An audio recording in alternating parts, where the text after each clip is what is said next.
This is an evolution. In my book that we're going to talk about called Beyond the Box, I tell a story of watching a bug fall in the pool when I was in the pool, and I wanted to save it. And so I took up the water and I splashed it up onto the side. Of course, that bug thought it was dying and thought it was something was harming it. And really, that tumultuousness was really the thing that was saving its life. We have to think about how fear affects us, and how and it's great Laura's on here because it affects us physiologically.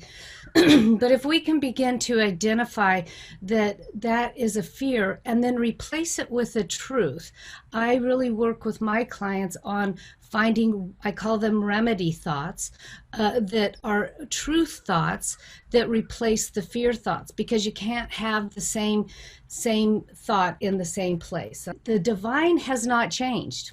It has always been steady and steadfast and true.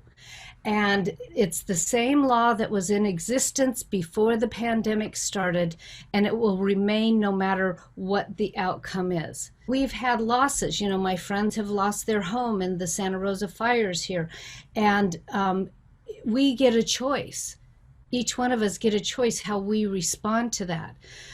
Some people hit depression, and I will say, like Laura said, I had my grief last night.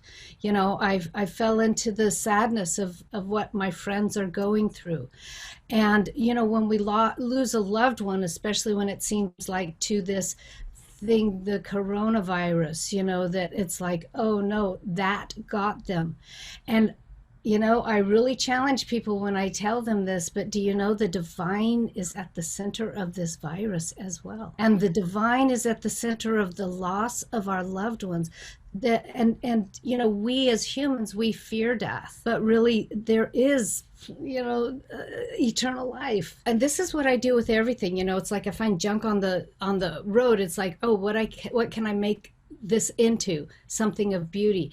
And when this happened, I said right off the bat, I said, what can I do with this? It's like, I'm a take the bull by the horns kind of person. What can I do with this? And I went, oh, the book that I've been meaning to write. And so many things led up to me writing this book. And so I just took it as the nurturing time that Laura was talking about. I hunkered in, I took care of myself. Each one of us has a masterpiece to bring into the world. And most of us don't know what that is, or we don't have the courage to move into that. Or we think we've done the ceiling